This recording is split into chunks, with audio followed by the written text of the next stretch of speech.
Hello नमस्कार दोस्तों, JMD study के यूट्यूब चैनल पर आपका हार्दिक स्वागत व अभिनंदन है। अगर मुश्किलें हैं तो मुस्करा के चल, आंधियों को पैरों तले दबा के चल। अगर मुश्किलें हैं तो मुस्करा के चल, आंधियों को पैरों तले दबा के चल। इस मंजिल की औकात नहीं तुझसे दूर रहने की, खुद पर इस कदर विश्वास जगा के चल। जी हाँ साथियों, अगर आपको अपने आप के ऊपर विश्वास है तो आप कुछ भी हासिल कर सकते हो। ध्यान रखना दोस्तों, अगर आपको सफलता हासिल करनी है तो सबसे पहले खुद पर भरोसा होना, खुद पर विश्वास होना बहुत ज़रूरी है।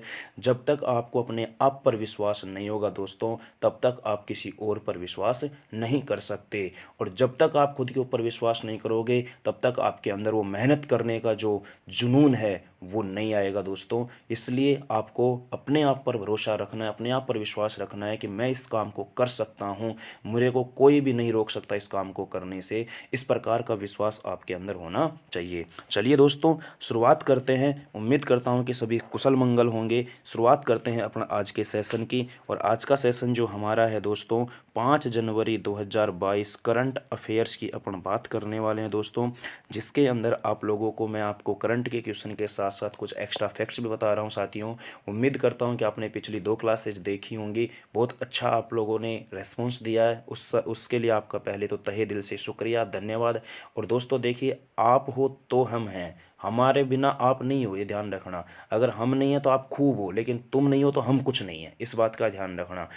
तुम्हारा सपोर्ट बहुत ज़रूरी होता है दोस्तों। अगर आप लोगों ने सपोर्ट करोगे तो इसके ऊपर, चैनल के ऊपर लाइव रूबरू भी हम आएंगे दोस्तों।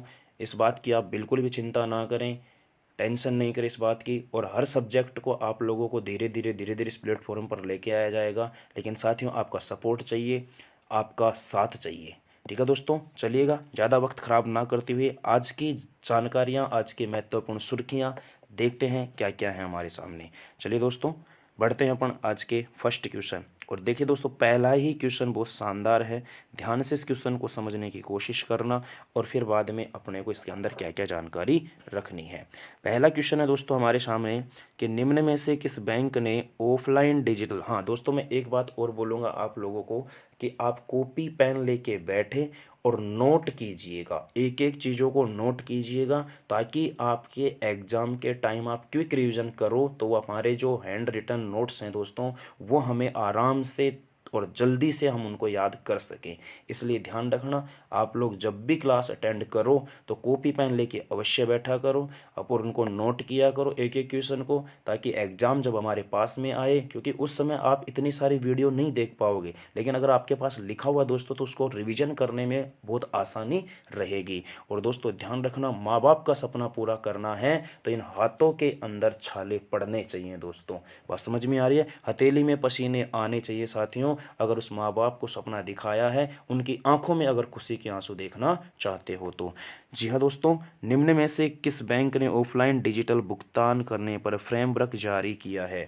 देखिए दोस्तों, ऑफलाइन डिजिटल भुगतान, देखिए एक तो ऑनलाइन डिजिटल भुगतान होता है और एक क्या होता है, ऑफलाइन डिजिटल भुगतान होता है। अब सुनिएगा, इसका मतलब क्या हुआ। ऑफलाइन डिजिटल भुगतान का मतलब होता है कि आप किसी मोबाइल से भुगतान कर रहे हो, और ऑनलाइन भुगतान का मतलब होता है कि आप कहीं ई मित्र से भुगतान कर रहे हो। साथियों, अगर मैं बात करूँ तो कौन सा बैंक है, भारतीय स्टेट बैंक यानी एसबीआई। कौन सा बैंक है दोस्तों, ये एसबीआई है, स्टेट बैंक ऑफ इंडिया। और आपको अच्छी तरीके से पता होगा, अगर आप लोगों ने पिछली क्लास को अटेंड किया है तो मैंने आपको यहाँ पर डिटेल से सारी बात समझाई थी कि एसबीआई का उदय कैसे हुआ है, किस प्रकार से हुआ है, सारी बातें मैंने आप लोगों को यहाँ पर समझाई थी। चलिएगा दोस्तों, मैंने पहले भी कहा था एसबीआई का जो उदय है, एसबीआई की जो स्थापना हो किस प्रकार से होती है, कि पहले जो ये बैंक था इसमें कलकत्ता था, कलकत्ता के साथ मद्रास जुड़ा, फिर बॉम्बे जुड़ा, ये तीनों बैंकों को मिला करके एक नाम रखा गया इंपीरियल बैंक ऑफ इंडिया, जो 1921 में बना था। और फिर 1955 में इसका नाम बदल करके एसबीआई नाम कर दिया, यानी कि भारतीय स्टेट बैंक ऑफ इंडिया, भारतीय स्टेट बैंक। इस क्वेश्चन का आंसर क्या हो गया हमारा, भारतीय स्टेट बैंक। चलिए दोस्तों, बढ़ते हैं नेक्स्ट क्वेश्चन की तरफ, सेकंड क्वेश्चन। चलिए दोस्तों, अच्छा इसका थोड़ा सा डिटेल देख लेते हैं अपना आराम से। यहाँ पे देखिएगा, भारतीय स्टेट बैंक ने हाल ही में डिजिटल मोड में छोटे मूल्य के ऑफलाइन लेन देन के लिए फ्रेमवर्क जारी किया, जिसके मुताबिक किसी भी चैनल या साधन जैसे वॉलेट हुआ, मोबाइल डिवाइस हुई, कार्ड का उपयोग ऑफलाइन भुगतान किया जा सकता है। चलिए दोस्तों बढ़ते हैं नेक्स्ट क्वेश्चन की तरफ। क्वेश्चन नंबर 2, और क्वेश्चन नंबर 2 बहुत ही प्यारा क्वेश्चन है दोस्तों, ध्यान से समझने की कोशिश करना। वी.एस. पठानिया ने हाल ही में भारतीय तटरक्षक बल, कौन से दोस्तों, Indian coast security force, Indian coast security force के महानिदेशक के रूप में पदभार ग्रहण किया है। यानी कि कौन से नंबर के, पहली बात तो ये ध्यान रखना कि भारतीय तटरक्षक बल के महानिदेशक कौन हैं, वी.एस. पठानिया। कौन है दोस्तों, वी.एस. पठानिया। लिख लीजिएगा, नोट कर लो, ये आगामी एग्जाम के लिए इंपॉर्टेंट क्वेश्चन है कि भारतीय तटरक्षक फोर्स के महानिदेशक कौन है, वी.एस. पठानिया। और ये कौन से नंबर के हैं, ये है दोस्तों 24वें नंबर के महानिदेशक हैं। इस बात का ध्यान रखना। और आपको पता होगा दोस्तों, हाल ही में अपने जो भारत के प्रथम chief of the defence staff है, यानी कि हमारे जो प्रथम CDS थे, कौन थे दोस्तों, जनरल बिपिन रावत। कौन है दोस्तों, जनरल विपिन रावत, जो कि शहीद हो चुके हैं। और ध्यान रखना, जनरल विपिन रावत जी शहीद हो चुके हैं दोस्तों एक विमान क्रैश में। और आपको पता होगा ये भारत के क्या थे, ये भारत के प्रथम CDS यानी कि फर्स्ट CDS थे, chief of the defence staff थे, रक्षा के लिए थे दोस्तों ये। और CDS जो होता है दोस्तों, ये ध्यान रखना, तीनों सेनाओं का प्रमुख होता है। तीनों सेनाएं कौन कौन सी हैं दोस्तों, ध्यान से रख समझना। एक तो होती है जल सेना, एक होती है थल सेना, और एक होती है वायुसेना। इन तीनों सेनाओं का जो प्रमुख होता है वो कौन होता है, CDS होता है। और जैसे ही हमारे प्रथम CDS जनरल बिपिन रावत जी शहीद हुए थे, उसके बाद में वर्तमान के CDS की बात करता हूँ, तो वर्तमान में जो भारत के CDS हैं दोस्तों वह हैं MM नरवाणे। कौन है दोस्तों, MM नरवाणे, मनोज मुकुंद नरवाणे। लिख लो नाम इसका पूरा, मनोज मुकुंद नरवाणे। कौन है दोस्तों, मनोज मुकुंद नरवाणे। तो ध्यान रखना, वर्तमान में हमारे CDS कौन हैं, मनोज मुकुंद नरवाणे हैं। तो हमारे इस क्वेश्चन का आंसर क्या हुआ, ये 24वें महानिदेशक हैं, कहाँ के, भारतीय तटरक्षक बल के। और कौन है, वी.एस. पठानिया। चलिए दोस्तों बात करते हैं नेक्स्ट क्वेश्चन की। चलिएगा इसके डिटेल देख लेते हैं। ध्यान रखना, 24वें महानिदेशक के रूप में, अच्छा ये आए किसके स्थान पर हैं, कृष्णा स्वामी नटराजन। किसके स्थान पर आए हैं, कृष्णा स्वामी नटराजन। ध्यान रखिए, भी याद रखना दोस्तों आपको कि 24वें महानिदेशक हाल ही में सेवानिवृत्त हुए हैं। कौन है, 24वें महानिदेशक बने हैं ये, और हाल ही में सेवानिवृत्त कौन है, 23वें कौन थे, कृष्णा स्वामी नटराजन। इनके स्थान पर कौन आए, वी.एस. पठानिया ने तटरक्षक के 24वें महानिदेशक के रूप में पदभार ग्रहण किया है। चलिए दोस्तों बढ़ते हैं नेक्स्ट क्वेश्चन की तरफ। नेक्स्ट क्वेश्चन को ध्यान से समझने की कोशिश करना, ये भी बहुत महत्वपूर्ण क्वेश्चन है, इंपॉर्टेंट क्वेश्चन है। और यहाँ से जो मैं आपको जानकारी देने वाला हूँ वो तो अति महत्वपूर्ण है दोस्तों। निम्न में से किस जल मेट्रो परियोजना के लिए पहली बैटरी से चलने वाली इलेक्ट्रिक नाव निर्मित की है। अब सुनिए दोस्तों, यहाँ पर कौन सी नाव, इलेक्ट्रिक नाव।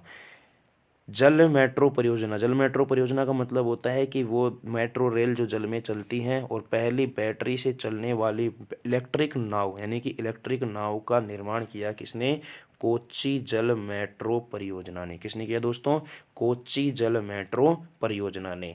अब देखिए दोस्तों, इसमें जानकारी देखो, ये तो हो गया अपना क्वेश्चन। अब इसकी करते हैं अपन थोड़ा सा पोस्टमार्टम, थोड़ा सा इसमें डिटेल से कुछ बात करते हैं। जैसे कि आपको पता होगा कि भारत में जो रेलवे का, सबसे पहले तो बात करते हैं कि मेट्रो रेलवे का मुख्यालय कहाँ है। सबसे पहले तो हम बात करते हैं किसकी, कि जो ये मेट्रो रेलवे है इसका मुख्यालय कहाँ है। तो इसके मुख्यालय की बात करें साथियों अपन, इसका हेडक्वार्टर कहाँ है, तो ये है दोस्तों कलकत्ता में। कहाँ है, कलकत्ता में है। और मेट्रो रेलवे की स्थापना होती है 1884 में, सॉरी 1984 में। कब होती है दोस्तों, 1984 में। ध्यान रखना कब होती है इसकी स्थापना, 1984 में होती है, अक्टूबर 1984 में। अगर मैं बात करता हूँ हमारे वर्तमान में रेलवे जोन कितने हैं, वर्तमान में कौन कितने, क्या रेलवे जोन कितने हैं, तो वर्तमान में रेलवे जोन है दोस्तों कितने, 18। कितने हैं, 18। और मैं बात करूँ यहाँ पर कि नवीनतम, यानी कि नवीनतम का मतलब कौन सा होगा साथियों, 18वां। और नवीनतम रेलवे जोन जो है हमारा, वो है मेरे साथियों कौन सा, आंध्र प्रदेश में बनाया गया दक्षिणी तट रेलवे। कौन सा है, दक्षिणी तट रेलवे। कौन सा है दोस्तों, दक्षिणी तट रेलवे। तो दक्षिणी तट रेलवे बनाया गया है, ये आंध्र प्रदेश में है दोस्तों। कहाँ पर है? आंध्र प्रदेश में है। और ये ध्यान रखना, इसका जो मुख्यालय है, ये महत्वपूर्ण, ये पूछा जा चुका है, इसका मुख्यालय विशाखापट्टनम। कहाँ है दोस्तों? विशाखापट्टनम में इसका क्या है? मुख्यालय है। कौन से का? नवीनतम जो रेलवे जोन बना है, दक्षिण तट रेलवे, जो कि कहाँ है? आंध्र प्रदेश में। इसका मुख्यालय कहाँ है? विशाखापट्टनम में। एक और मेट्रो रेलवे जोन पूछेगा तो एक मात्र इनमें से एक क्या है? मेट्रो रेलवे जोन है। चलिए दोस्तों, बात करते हैं अपना नेक्स्ट क्वेश्चन की। अच्छा, अब यहाँ पे कुछ बातें मैं बता देता हूँ। रेलवे की अगर मैं बात करता हूँ, वर्तमान में जो हमारे रेलवे के रेल मंत्री जो हैं अश्विनी वैष्णव हैं। कौन है दोस्तों? अश्विनी वैष्णव वर्तमान में कौन है? रेल मंत्री हैं अश्विनी वैष्णव। क्या नाम है? अश्विनी वैष्णव। ये आए पीयूष गोयल के स्थान पर, अश्विनी वैष्णव। चलिए दोस्तों, बात करते हैं नेक्स्ट क्वेश्चन की तरफ। अच्छा, इसका डिटेल देख लीजिएगा। कोच्चि जल मेट्रो परियोजना हाल ही में निर्मित पहली बैटरी से चलने वाली इलेक्ट्रिक नाव कोच्चि मेट्रो रेल लिमिटेड ने दी है। वातानुकूलित 747 करोड़ रुपये कोच्चि जल मेट्रो ने कोच्चिन शिपयार्ड द्वारा बनाई जाएगी। किसके द्वारा? कोच्चिन शिपयार्ड के द्वारा। चलिए दोस्तों, बात करते हैं नेक्स्ट क्वेश्चन की। और ये भी बहुत ही अच्छा और बहुत ही प्यारा क्वेश्चन है दोस्तों। इसमें भी जो जानकारी आप लोगों को मिलने वाली है, ध्यान से समझने की कोशिश करना।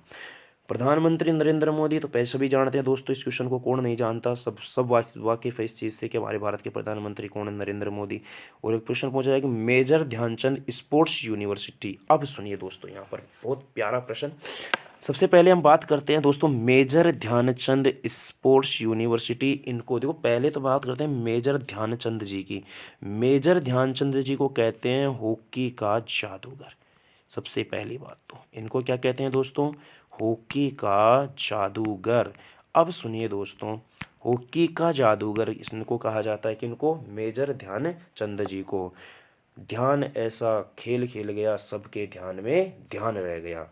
क्या अच्छी लाइन लिखी है किसी ने कि ध्यान ऐसा खेल खेल गया कि सबके ध्यान में ध्यान रह गया। तो मेजर ध्यानचंद जिसको कहते हैं हॉकी का जादूगर दोस्तों। अब सुनिए दोस्तों, यहाँ पर हमारे को एक मिलता था राजीव गांधी खेल रत्न पुरस्कार। कौन सा भाई? राजीव गांधी खेल रत्न पुरस्कार। प्यारे दोस्तों, ध्यान रखना, राजीव गांधी खेल रत्न पुरस्कार का नाम बदल करके कर दिया है मेजर ध्यानचंद खेल रत्न पुरस्कार। क्या कर दिया है दोस्तों?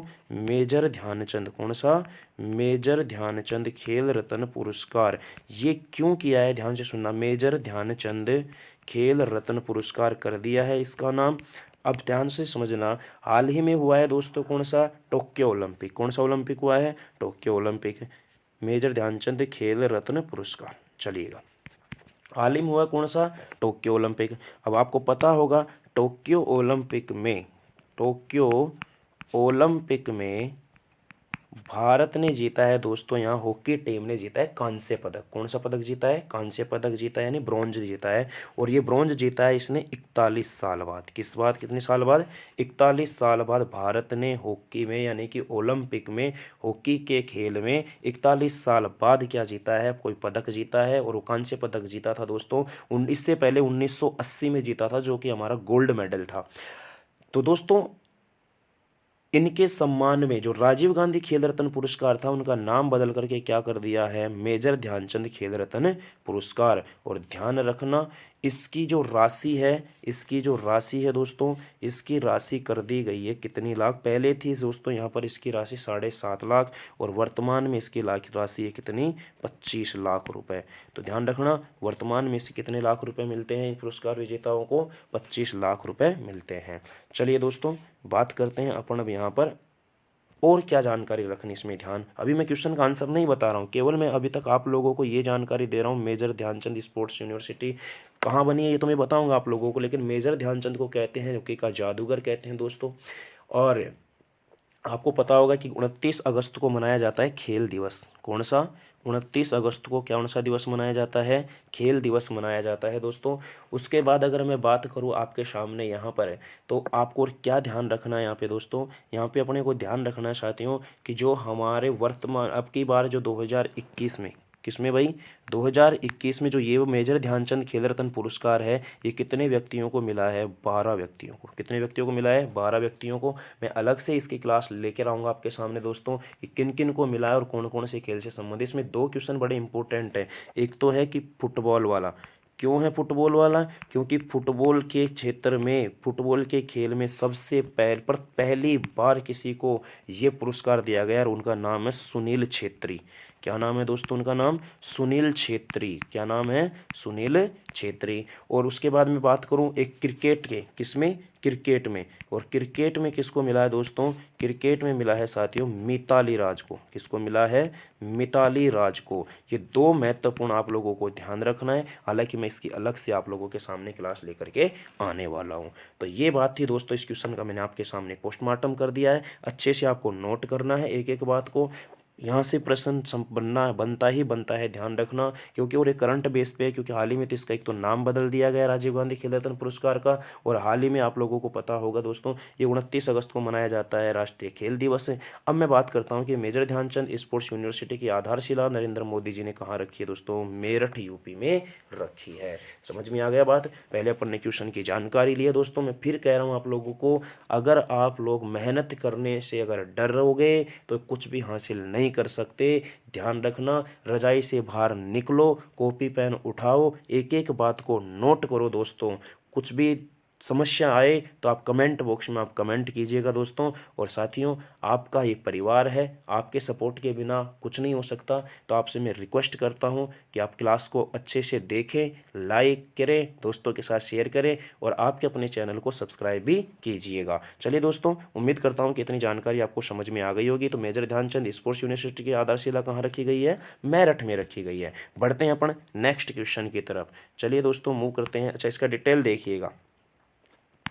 देखिए डिटेल भी मैं आप लोगों के साथ साथ में लेकर के आ जाता हूँ। पर मेरठ में किया गया है प्रधानमंत्री नरेंद्र मोदी जी के द्वारा 700 करोड़ की अनुमानित है Dhyanchand university, major Dhyanchand university की आधारशिला रखी गई। इस यूनिवर्सिटी की स्थापना मेरठ के सरधना कस्बे के अलावा केली गांव में भी की जाएगी। चलिए दोस्तों, इस यूनिवर्सिटी की 540 महिला और 540 पुरुष खिलाड़ियों सहित 1080 खिलाड़ियों को प्रशिक्षण देने की क्षमता होगी। यानी कि इसमें 540 पुरुष और 540 महिलाएं इस खेल यूनिवर्सिटी में एडमिशन ले सकते हैं।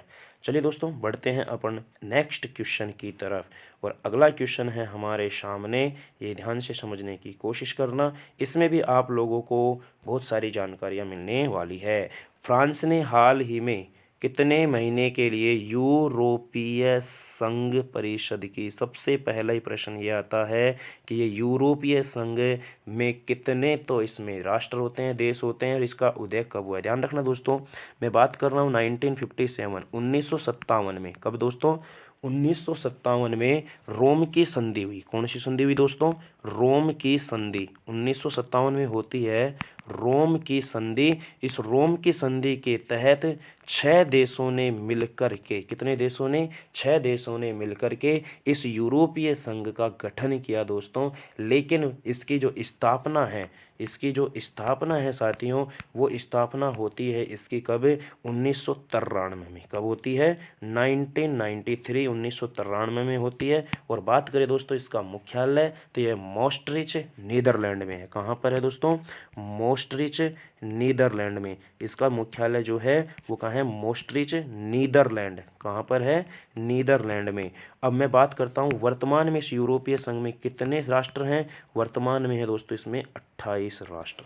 कितने राष्ट्र हैं? 28 राष्ट्र हैं। तो अब बात करते हैं प्रश्न में, किसकी परिषद की घूर्णन अध्यक्षता संभाली है, कितने महीनों के लिए? फ्रांस ने संभाली है दोस्तों। फ्रांस को दी गई है इसकी अध्यक्षता, तो कितने महीने के लिए दी गई है? 6 माह के लिए। कितने माह के लिए दी है? 6 माह के लिए। तो ये ध्यान रखना है, यूरोपीय संघ का गठन 1957 में रोम की संधि के तहत किया जाता है, लेकिन इसकी स्थापना होती है 1993 यानी कि 1993 में। वर्तमान में इसमें 28 देश है। चलिए दोस्तों, बढ़ते हैं नेक्स्ट क्वेश्चन की तरफ। नेक्स्ट क्वेश्चन है हमारा, ध्यान से समझना, ये भी बहुत इंपॉर्टेंट क्वेश्चन है। निम्न में से किस सरकारी मंत्रालय ने डेटा पर अपनी प्राथमिक बाजार सलाहकार समिति का पुनर्गठन किया है? किस सरकारी मंत्रालय ने? तो ये किया है दोस्तों यहाँ पर किसने? सेबी ने। किसने किया है? सेबी ने। अब बात करते हैं अपन सेबी का पोस्टमार्टम। आ जाओ यहाँ पे। सेबी की पहली बात तो मैं बात करूँ security and exchange board of India. क्या है दोस्तों?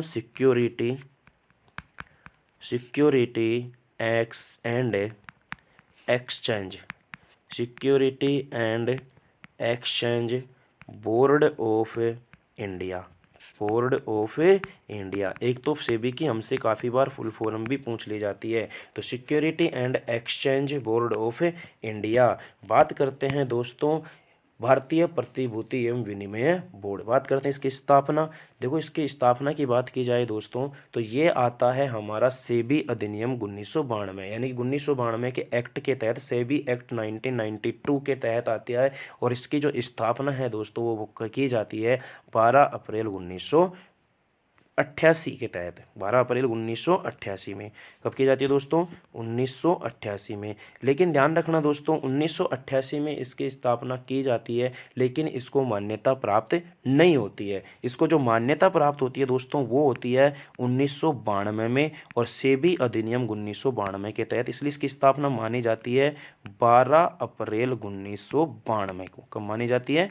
12 अप्रैल 1992 को मानी जाती है। बात करें सेबी का मुख्यालय, तो सेबी का मुख्यालय है दोस्तों कहाँ पर? मुंबई में। सेबी का जो मुख्यालय है वो कहाँ है दोस्तों?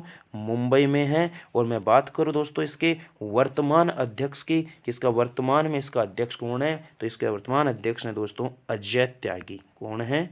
अजय त्यागी सेबी के वर्तमान में क्या हैं? चेयरमैन है, वर्तमान में अध्यक्ष हैं। तो ये था दोस्तों हमारा सेबी की बात। तो security and exchange board of India 1988 में इसकी स्थापना की जाती है, लेकिन इसको मान्यता प्राप्त नहीं होती है। 1992 के सेबी अधिनियम 1992 के तहत इसको वैधानिक मान्यता मिलती है, और इसकी स्थापना 1992 में पूर्णतः की जाती है। चलिए दोस्तों बात करते हैं अपन नेक्स्ट क्वेश्चन की।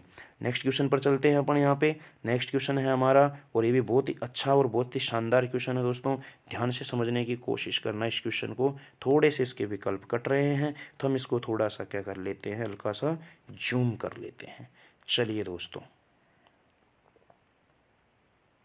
सुनिएगा ध्यान से। भारतीय रेल सेवा के किस वर्ष के बैच कि विनय कुमार त्रिपाठी को हाल ही में रेलवे बोर्ड का नया अध्यक्ष, देखिए तो रेलवे बोर्ड का नया अध्यक्ष कौन बना है? विनय कुमार त्रिपाठी। तो आपको ये ध्यान रखना है। रेल मंत्री कौन है? अश्विनी वैष्णव। रेल मंत्री कौन है? अश्विनी वैष्णव। रेलवे बोर्ड का नया अध्यक्ष या मुख्य कार्यकारी अधिकारी यानी कि एमडी और सीईओ किसको बनाया है? विनय कुमार त्रिपाठी को। ये किस बैच के थे? ये 1983 बैच के थे। ठीक है ना, आपको इतना ही ध्यान रखना है। बाकी मैंने रेलवे के बारे में आपको सारी जानकारी पीछे दे दी थी। चलिए दोस्तों ध्यान रखना, महत्वपूर्ण है ये। रेल मंत्री अश्विनी वैष्णव हैं और रेलवे बोर्ड के अध्यक्ष किसको बनाया है? विनय कुमार त्रिपाठी को। ये ध्यान रखना आपको। चलिएगा बढ़ते हैं नेक्स्ट क्वेश्चन की तरफ। नेक्स्ट क्वेश्चन है दोस्तों हमारा, और ये भी बहुत ही इंपॉर्टेंट प्रश्न है। ध्यान से इस प्रश्न को समझने की कोशिश करना।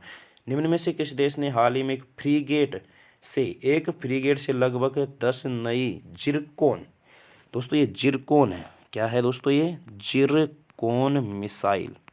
कौन सी मिसाइल है? जिरकोन मिसाइल, जो कि रूस के द्वारा छोड़ी जाती हैं। तो इसका आंसर क्या आएगा?